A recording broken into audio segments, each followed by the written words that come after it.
Hi guys, I wanted to send you a quick reminder about something that's pretty important to me.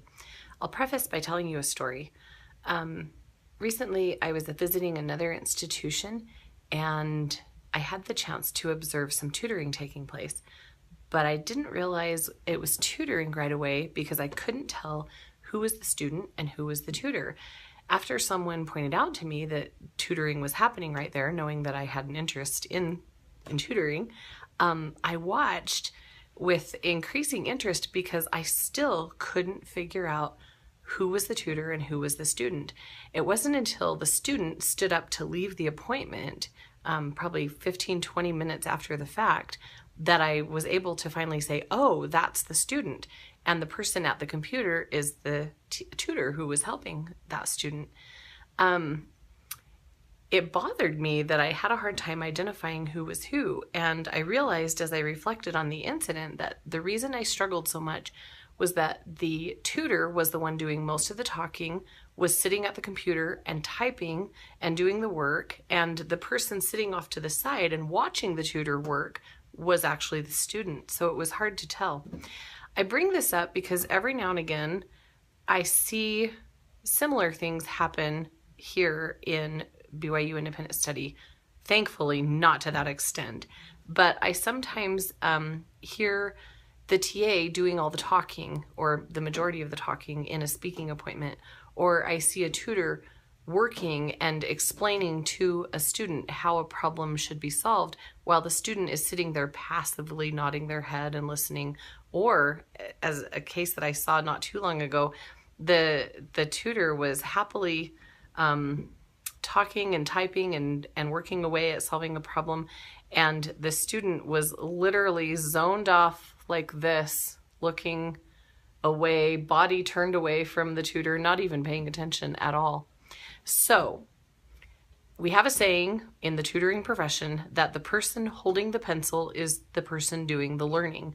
And that means that the person doing the work is the one who is actually doing the learning. If the tutor or the TA is the one holding the pencil or typing on a keyboard, then the student probably isn't doing much learning. You might think they are because you're talking and you're explaining something to them, but it's really only in the act of doing that we learn. Here's a quick suggestion. When I find myself in a tutoring position, which believe it or not, I do, and I want to be sure that I am following this best practice of making the student be the one doing the work, I ask myself two questions. One is, who's doing the talking? Or in this case, sometimes the typing. If I spend the majority of the time doing the talking or the typing, then it's probably not the student who's learning something from this. I might be learning more about my subject, but the student isn't. And the second question I ask is, who is doing the talking? If I spend most of the time talking, oh, I'm sorry, I got that goofed up. Who's doing the writing and the typing versus who's doing the talking? So both times, all instances, if I'm the one doing the talking, the typing, the writing, then the student isn't learning anything. If you want the students to be learning, you need to be having them do the talking, them do the typing, them do the writing. Now, you might be thinking, but they want me to explain how to solve the problem. They don't understand it, and I have to. So that's where good questions come in, and that's what we talk about in the CRLA training on questions.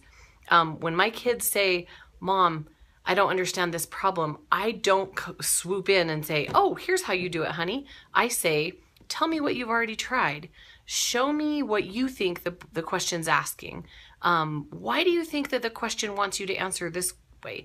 So where did you get that answer from? In other words, I'm asking a lot of questions to help them arrive at the answer because I want them to learn the material. I don't want them to walk away thinking, wow, Mom is so smart. I want them to walk away thinking, now I get it. Now I can do this. So remember, in our quest to help our students become independent learners, which is our overall goal, we need to be putting them in the driver's seat and having them ask the questions and them do the work and them do the talking and them do the writing. And that won't happen if we're talking and typing and writing. So that's my challenge for you. Think about how you can put the students in the driver's seat and have them be independent learners. Thanks.